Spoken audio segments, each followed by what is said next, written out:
오후 예배 나오신 성도님들 한 분 한 분 주님의 이름으로 사랑하고 축복합니다.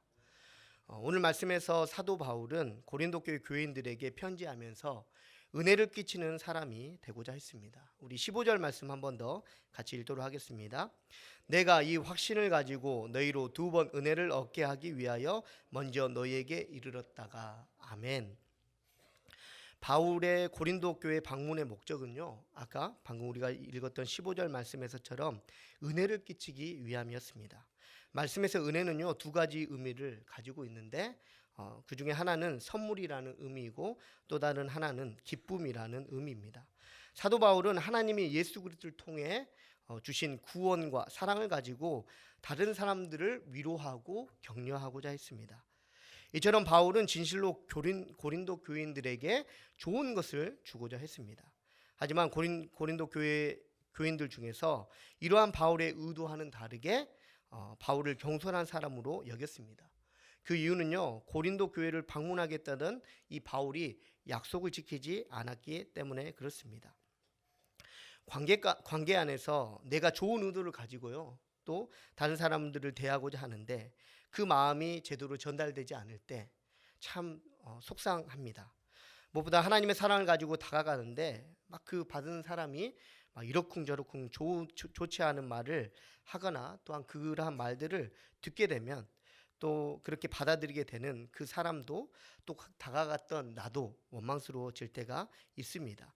심지어는 어떻게 이 선한 의도를 내가 이렇게 하나님의 은혜 아래서 주고자 했는데 어떻게 이렇게 나쁜 결과가 나올 수 있습니까? 라면서 하나님까지도 원망하는 것을 우리가 볼 수 있습니다. 이러한 상황 가운데 있을 때 성도님들은 어떻게 하시겠습니까? 내가 좋은 의도로, 선한 의도로 예수 그리스도의 이름을 가지고 다른 사람들에게 사랑을 전하는데 그 사람이 그 사랑을 받지 않을 뿐만 아니라 나에 대해서 이러쿵저러쿵 얘기할 때 그 속상한 마음을 가지고 성도님들은 어떻게 하시겠습니까? 극단적인 것으로 관계를 끊으시겠습니까? 이 사람하고는 말이 통하지 않는구나. 이 사람에게는 예수 그리스도의 사랑이 필요하지 않구나. 이렇게 하시겠습니까?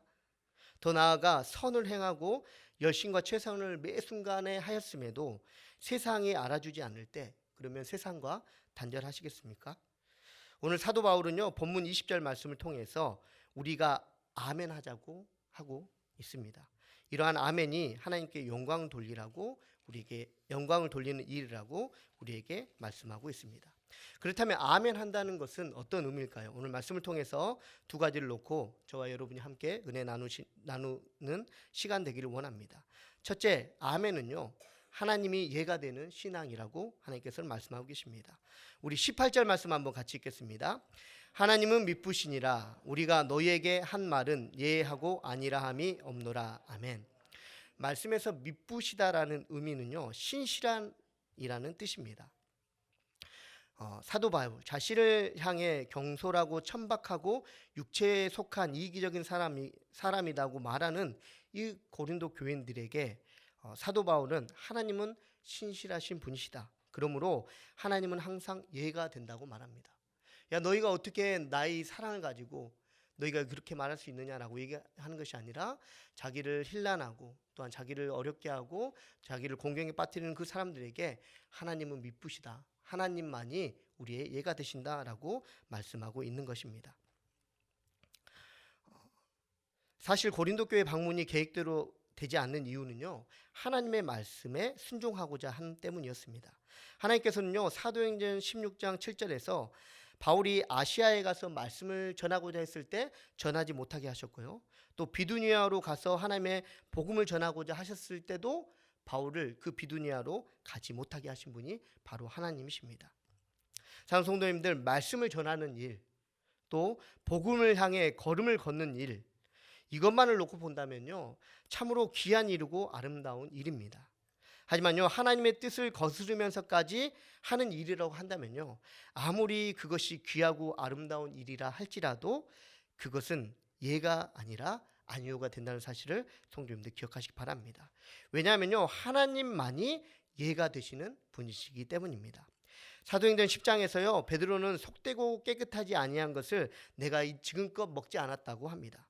근데 그런 베드로에게 하나님께서 말씀하시기를 내가 깨끗하게 한 것을 내가 헛되다 하지 말라라고 말씀하고 계십니다. 무슨 말입니까? 내가 바로 예다, 내가 바로 아멘이다 라고 말하는 것입니다. 성도님들, 사람은 모두 죄인입니다. 근데 하나님께서는 어떻게 하셨습니까? 하나님께서는 예수 그리스도를 통해서 죄인을 의인되게 하셨음을 성도님들 기억하시기 바랍니다. 죄송한데 제 가정 얘기 하나 하도록 하겠습니다. 3주 전에 저희 셋째 아이가 폐렴으로 입원을 하게 됐습니다. 그리고 2주 전에 둘째 아이 역시 또 폐렴에 걸렸는데 너무 입원하는 게 서로 간에 힘들어가지고 그냥 이제 집에서 이렇게 돌봤더니 다행히 나았습니다. 근데 지난주 토요일에 또 셋째가 독감에 걸려가지고 또 입원을 했습니다. 그리고 또 그 와중에 또 첫째가 입안에 반점들이 생겨서 구내염에 걸리는 것 같습니다. 아이를 키우다 보면요, 의례 겪는 일이라고 생각이 되는데 그래도 목회자다 보니까 참 애들이 계속 아프니까 여러 가지 어려운 생각이 듭니다. 그래도 그 생각들 중에서 또 기도가 부족하지 않나라는 생각도 들 수도 있고, 부모로서 잘 돌보지 못하지 않았나라는 생각도 듭니다. 근데 중요한 것은 이것은 정확한 것이 아니라는 것입니다. 맞을 수도 있고 틀릴 수도 있다라는 것입니다. 그렇지만 분명한 것은요, 그 가운데서도 하나님만은 예가 되신다라는 것입니다. 아이들이 아파도요, 하나님은 예가 되시고, 아이들이 건강해도 하나님은 예가 되십니다. 성도님들, 어려운 가운데도 하나님이 예가 되십니까? 슬픔 가운데, 낙심한 가운데, 분노한 가운데도 하나님이 예가 되십니까?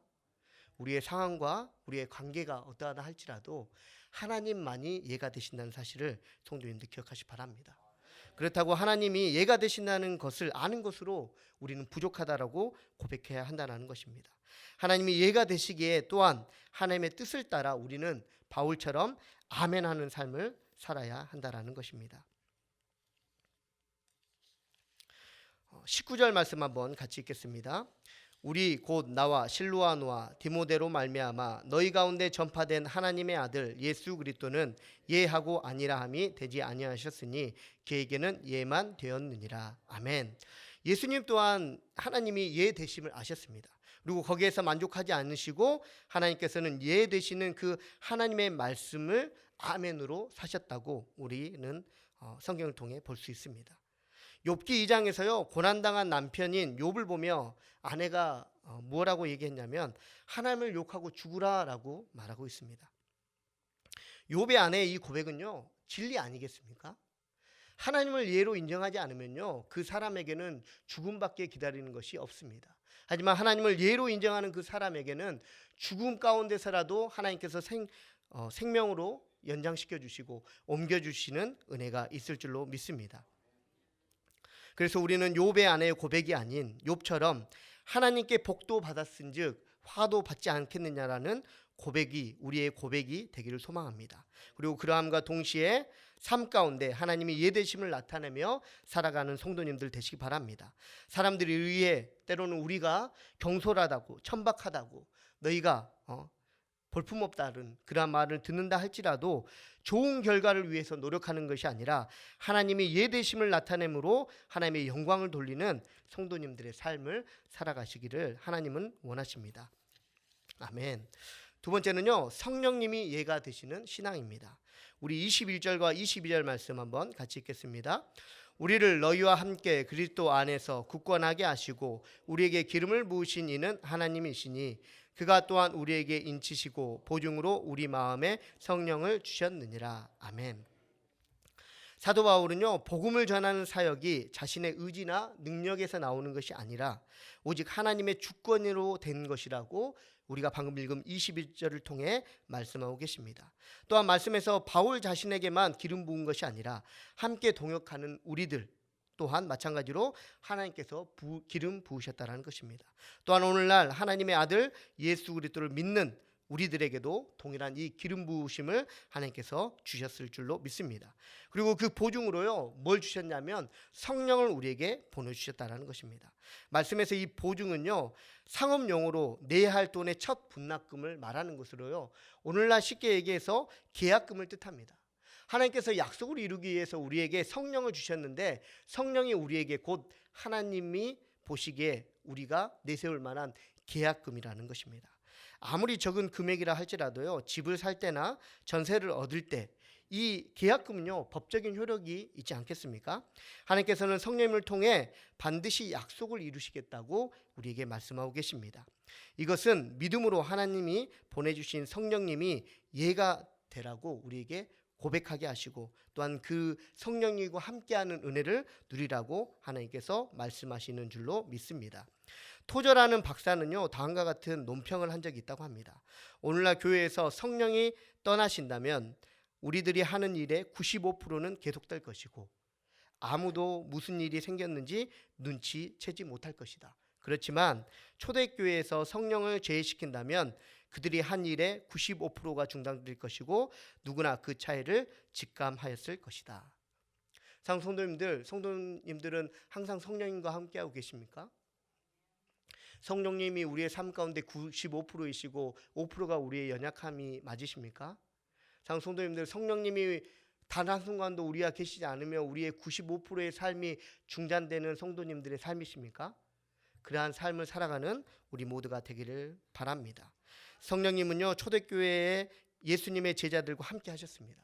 그리고 또한 동일하게 오늘날 예수님을 구주로 믿는 우리들에게도 함께 하신 줄로 믿습니다. 하지만 하나님이 예되는 삶을 살아가면은 다르다라는 것입니다. 하나님이 예되는 삶을 살아가는 사람은요, 95%의 이상이 성령님과 관련된 삶이기 때문에 성령님과 함께하지 않는 삶은 그 사람에게는 5%의 삶밖에 되지 않는다는 것입니다. 반대로 성령님과 함께하지 않는 삶은 95%의 삶은 자신의 삶이기 때문에 아무리 성령님이 함께 하시고 또한 함께 하지 않는다고 해도 그 삶이 영향을 받지 않는다는 것입니다. 사랑하는 성도님들, 성령님의 그 은혜 가운데 삶이 영향을 받으시고 95% 이상의 성령님이 함께 하심을 통하여서 하나님의 은혜를 누리시는 성도님들 되시기 바랍니다. 성령님이 함께 하시는 중요한 이유는 무엇이겠습니까? 그것은 바로 성령님을 통하여서 우리가 하나님이 이해되심을 알 수 있다는 것입니다.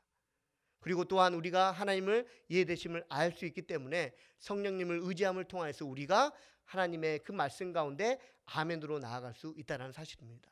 반대로 우리가 성령님과 함께하지 않으면요, 우리가 아무리 나의 능력과 나의 의지로 하나님이 이해된다라고 머릿속으로는 알고 있지만요, 실질적으로 하나님이 이해된다는 사실을 모르는 채 살아갈 수밖에 없는 사람들이 될 수밖에 없다는 사실을 성도님 기억하시기 바랍니다.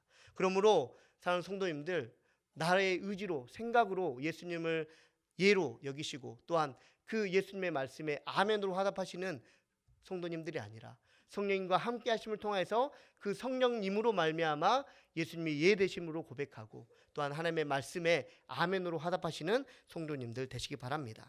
말씀 마치도록 하겠습니다. 사도 바울은요, 자신이 세운 그 고린도 교인들을 향하여서 은혜를 끼치기 위해서 사랑을 가지고 나아갔습니다. 하지만 고린도 교회의 일부 성도들 가운데 바울을 업신 여기고 또한 천박하게 여기며 그 사람을 무시해도 될 만한 사람이라고 모함했습니다.